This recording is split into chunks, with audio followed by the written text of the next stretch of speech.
Oh, man. I was just listening to a very informative podcast. And, oh, goodness. All types of labels and understanding and definitions and processes and about people and their behavior and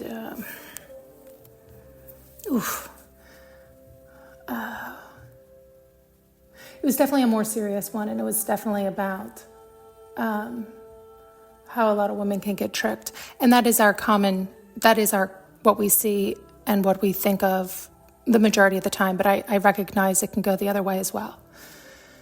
Whew. That being said, I found myself, this has happened often, we've talked about it previously, where I like to simplify it down because, what is it? It's like sometimes ignorance is bliss in that sometimes when you don't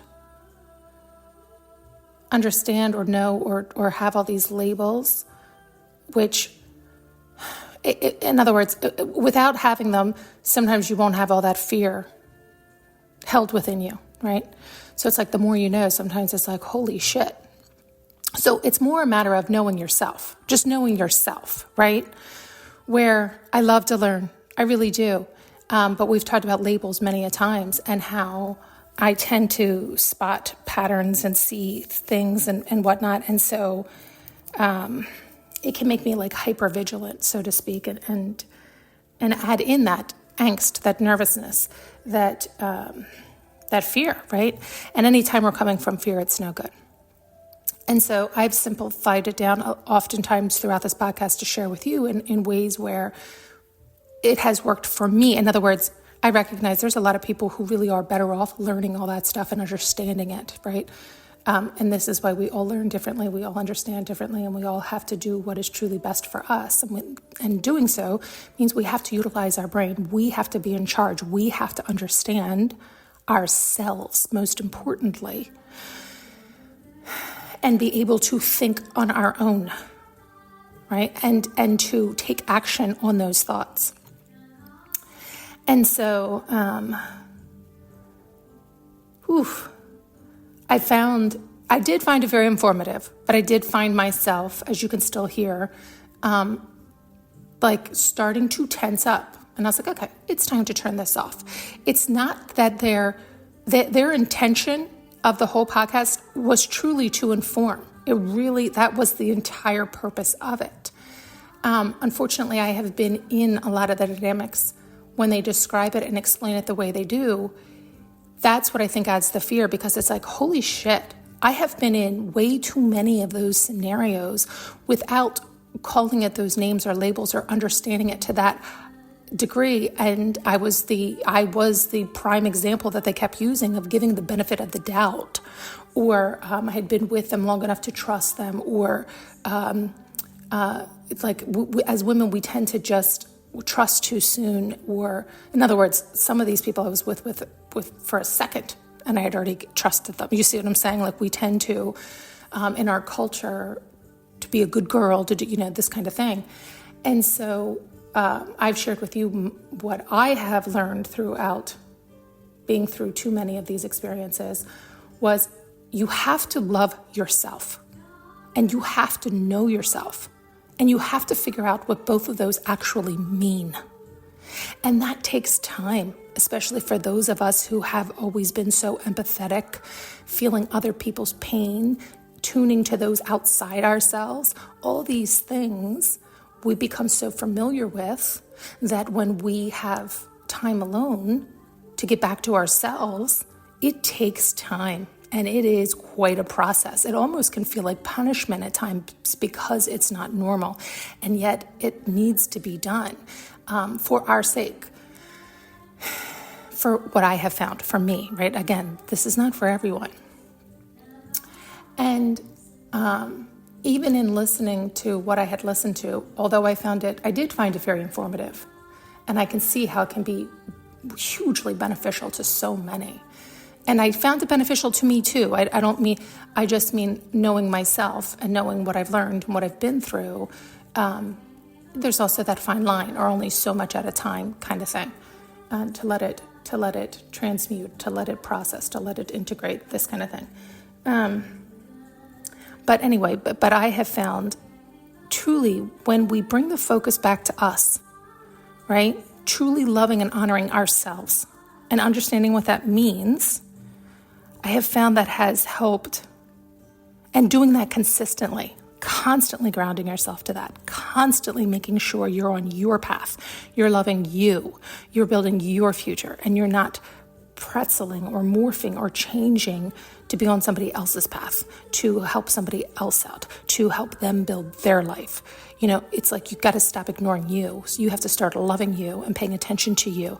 And again, I'm not suggesting in some obnoxious, arrogant way, although I know that comes across for some people that way, and some people take it that way and behave that way, and that is not what I mean. And if you've been listening, you understand that.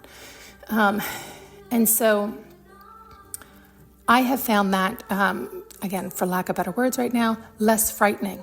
In other words, learning to love myself, learning to take that love, that care, that attention that I have given to others and pour it back onto me and me first has been a process. It had been difficult for a long time as well, right? Because again, it was so unfamiliar. It seemed wrong or shameful or, many of things we tell ourselves, all these lies, and you have to untangle all that stuff. But the more we do it and the more we love ourselves and the more we honor ourselves and respect ourselves and care for ourselves and make sure that we are the center of our lives, just like we hope everybody else is, because when we do that, we can stand in our truth easily. We can more easily say, I don't like that, and move along to what we do like, versus staying and trying to argue or fix or fuss or fight or morph or change to please the other or to all types of things, which ultimately ends up hurting us and them. And in some of these extreme cases, this podcast was talking about some extreme cases, it can be really dangerous. It can be really dangerous. If you do not know yourself, love yourself, and honor yourself, you can be putting yourself in scenarios that, and, we talk about how vulnerability is really a strength. It really is. For you to know, but you need to know yourself, know your vulnerabilities, know your weakness, vulnerability and weakness are two different things. Okay, so I heard that come out in the same breath, and that could be misunderstood. I do want you to know your weaknesses and understand them, and I also want you to know being vulnerable is like opening up you have to have that discernment to open up, right? To be vulnerable with whom, and to then have the discernment and distinction between who gets all of you and who doesn't, and who to be vulnerable with and who not, and understanding that it's beautiful to be vulnerable, to be like, I know that you could hurt me if I show you this, but I'm going to show it to you anyway. And also recognizing there's going to be times you're going to do that and they're still going to hurt you. And so you have to be strong enough to close back up and walk on out. And all this stuff takes strength. So ironically, we call that person end up being the victim when really they're the ones who are the strongest. They're the ones who need to feel the power that they have. They're empowering themselves when they are willing to take a shot. And then when they realize, when they take that shot of opening up and being vulnerable with somebody and it was the wrong person, to have that power to say, okay, wrong person. I love myself too much to stay. I can drop my ego. I made a mistake. This was wrong. This is not for me. This hurts me. This is not kind to me. This is not loving me. This is not honoring me. And you leave. And so the more you love yourself, the easier and faster all that happens. So you're less likely to stay in scenarios that the longer you stay, the harder it is, right? The more stagnant it becomes. And the more water becomes stagnant, it becomes very dangerous and it can become deadly. And so it's easier for me to look at it that way instead of looking outside myself or worrying about all those around us, right? If you look at all the statistics and all the numbers and all the labels and that shit can scare the fuck out of anybody. That could make anybody be like, oh, I guess I'll never leave the house again. Yet, what's the point of that? Living in fear is horrific. It's just as bad. Really, it's just as bad as actually experiencing it. So we have to rid that from our body, from our minds, from our fields, so we're not attracting it and calling it in. Because if they stayed and lived in that state, they're actually calling it in, right? So this is why you want to clear your body, mind, and fields and everything of that lower energy. You want to transmute it into something of use, of benefit, to serve you. And I know, but what were you showing me right previously to that?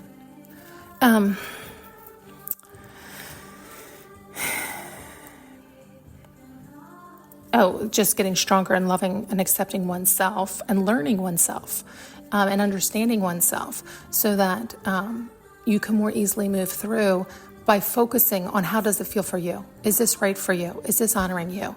It's not judging the other person. It's not judging it. Like, in other words, if you get into the labeling, you're getting into the fright, right? Again, I'm not saying it's right or wrong. I think there's a time and place for all of it. We've talked about that many a times as well.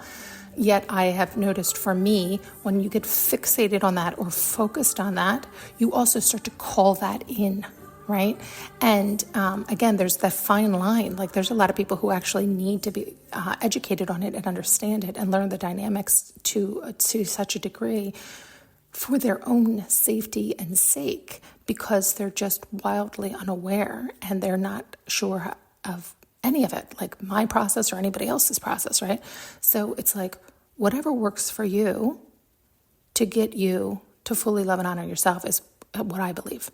And so for me, it's easier to focus on loving and honoring myself, learning myself, understanding myself, and understanding what is truly loving and honoring and kind and gentle for me, so that I can spot what doesn't feel good sooner, quicker, better, and not have some tug of war inside either about what society says I should and shouldn't do, what is good and what is bad, what is right and what is wrong. Fuck all that. Society is not living my life. I'm living my life. I need to decide that. You know, I could do something and then be like, this does not feel right for me. But all of society is like, no, this is really right for you. I'm telling you. But you're like, this does not feel right for me. Are you going to listen to all of them, or are you going to listen to you? Right? And enough times we'll do it where we'll listen to them and not ourselves, thinking, oh, they must be right. They all must see. And believe me, we've talked about this many a times. I've done that many, many a times. And every time I've shot myself in the foot. It was like the universe's way of saying, stop listening to them. They're not in your body. They have no idea. And every time you shoot yourself in the foot, and then you get upset with yourself for not listening to you. So you're getting the double whammy. Stop it. Who cares what they're saying? Because a lot of times it's not even necessarily, there were a lot of times I was asking, but the more of the majority is not asking, people giving unsolicited advice or opinions. And we have to learn to tune that out. Allow them to do what they're going to do, or even say to them, oh, I appreciate your thought. I'm not interested in opinions today, or I'm not taking a survey today, or however you want to say it. If you want to be funny or snarky, or who the hell cares? What you need to learn to do is fully love and accept and honor you. Get back to you. Understand what that means. Understand what it feels like to feel good about yourself and in your own body, in your own skin. You want to integrate the two. You want to balance it all out. You've heard that for how long, right? Since you were a baby. You want to balance body, mind, and soul. All these things are referencing all these things, right? And so if you're one who's like me, who sometimes you can listen to things that are very informative, but the way they're explaining the examples, they're using extreme cases where it does add the fear and the fright, because they're trying to make that point too. They're trying to explain the dangers of when you don't see these, what they're calling like red flags or warning signs, and hearing that kind of stuff can resonate, right? Because you can be like, holy shit, that has happened more times than I like, and I didn't see it that way or understand it that way or understand in those dynamics. And so sometimes that can be really beneficial for us to hear different angles or points of view or this or that. And other times, depending again on who you are and where you're at and your understanding and level and whatnot, there's certain terminology or examples or understandings that you already understand in your way, and learning it that way and diving deeper into it is not benefiting you. You already know the crux of it. You already know the boiled down version. You already know the shortcut. You don't need to do that, which then adds fear back in your body, which then calls it back in, right? It's like starting the cycle all over again, right? So this is why it's like you have to know where you're at, and you have to know yourself, and you have to love yourself. And you also have to be honest with yourself. That's the other thing that's really important here, where there's a lot of times where you have to know the difference, where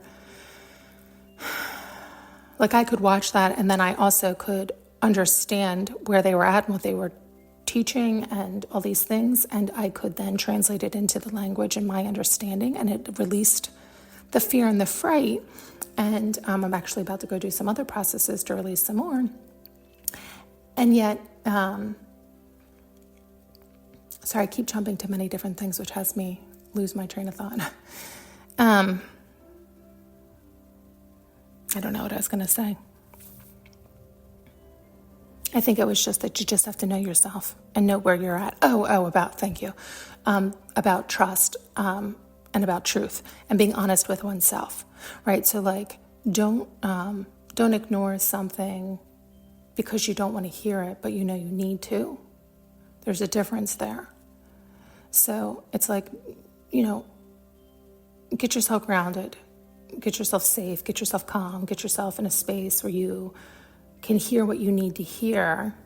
That might be a hard truth for you to hear, but you need to hear it, and figure out how to translate it to an understanding that is truly loving and honoring yourself and get you back to you. Right? The whole goal is always to get back to ourselves, get back to our center, to get back to our balance, get back to our grounding. And many people have never experienced that or reached that and don't even know what that feels like. So they're forever striving for it. And so maybe for those people, it would be beneficial to learn everything. I mean, there was a large period of my life where that was what I was doing. I was curious about everything. I was learning everything. And then that is also how you can sort through and weed through and determine what is and isn't for you, what does and doesn't feel best.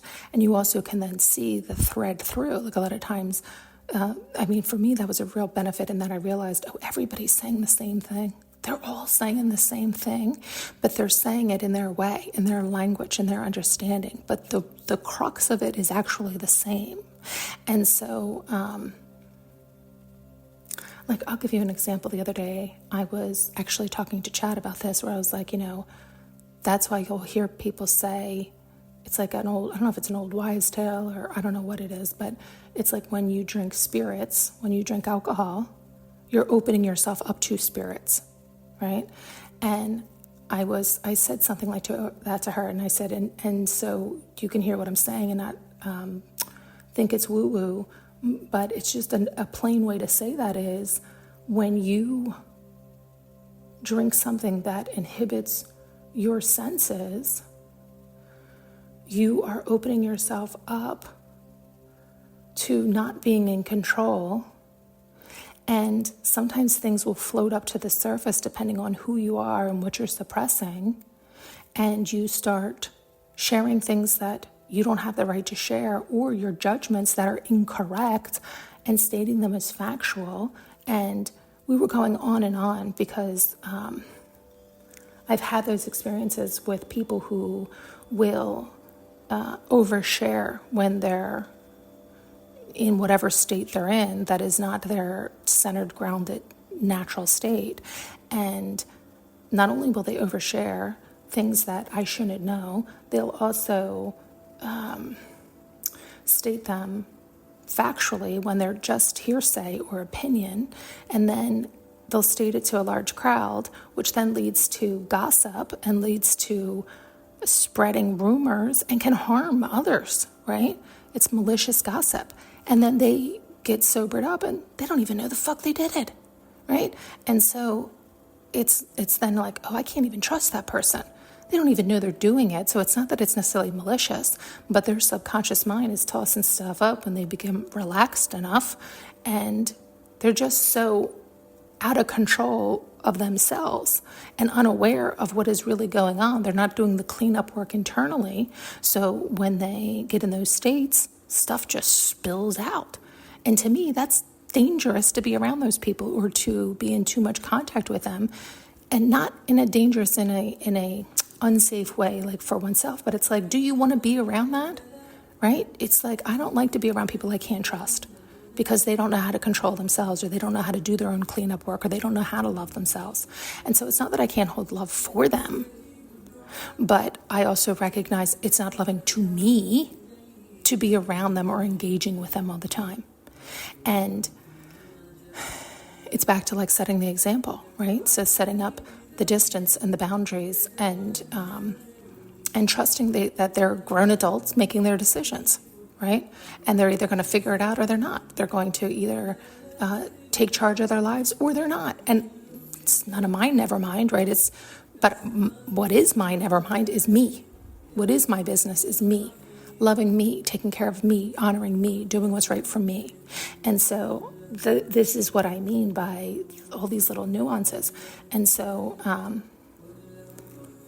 what were you showing me with that? Oh, they were showing me how people will use different languages, right? Like you'll hear like, oh, when you drink spirits, you're opening up to spirits, meaning you're opening up to lower energies, meaning you're behaving in ways that you wouldn't behave had you been grounded and controlled. And if you're behaving that way when your inhibitions are dropped, that means you're not doing the internal work that needs to be done. You're ignoring it completely. And it's an escapism. You're utilizing it as a way to avoid doing that work, even though you may claim that you're not. And so you're not loving yourself. You're not honoring yourself. And then in turn, you're not honoring all those around you. And then you're actually not only not honoring yourself or those around you, you're harming yourself and those around you. So that's even worse. See? So we could go on and on and on and on. But my point of coming on was knowing yourself, loving yourself, recognizing when you're hearing, seeing, doing something that is adding any lower energy into you, and learning how to translate it correctly, right? Because we're all essentially saying the same thing.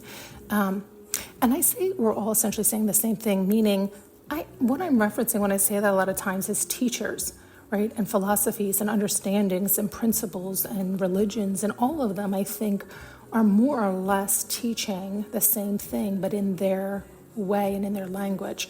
And yet, I guess they're showing me to clarify that because, we are not all saying the same thing, in the sense that there are people who do have ill intent, that are predators, that have malicious intent, and they are not saying the same thing as the majority.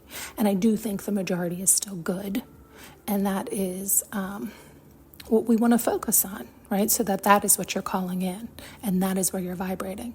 And so if sometimes you do have to go through a phase where it's like get worse before you get better. In other words, if you are so wildly undereducated on certain things and you start to learn about them, it can add fright in the fact that you never saw it that way, understood it that way, realized it, and then realized you are in those dynamics.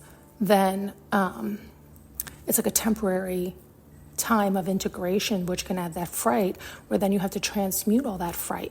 And so, and then learn more and understand until you can boil it down to the version that feels right and best for you, that is honoring you, loving you, accepting you, and put you in a position where you are now in charge once more of your body, mind, and soul.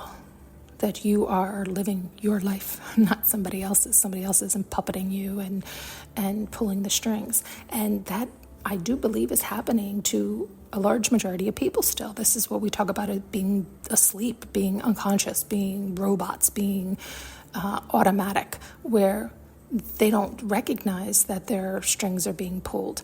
And so they're not looking because they don't think they are, because they're not thinking for themselves. So they're not thinking that way, right? Like it's just this spiral that can occur where I think that's why you'll hear a lot of teachers will also say like Esther Hicks talks about, I forget how she says it, but more or less like be happy, right? Isn't there a song? There's a Jamaican song about be happy or something, one of them. Anyway, that is the point. Like if you know what it feels like to truly be happy, but be honestly, truly happy. In other words, they're showing me pictures of plenty of people who are laughing and having a good time, but they're holding on to such fear and fright inside. They're laughing because they think they should or they better to keep that peace, right? That kind of thing.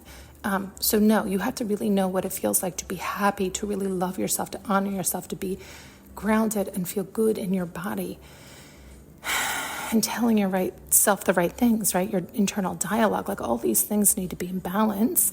And you have to really know what that feels like and get really familiar with that and make that your baseline, make that your normal, so that so that's all you're calling in. So when that doesn't occur, you feel it. And yes, it's probably more dramatic and more jarring than need be at the slightest ruffle or breeze of the wrong, but that's a good thing, right? Because then you really are out lickety split. You're not giving it any time to plant any seeds.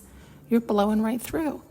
Not good, bad, indifferent. You're just like, not for me, moving along, not for me, moving along. And it's so much easier.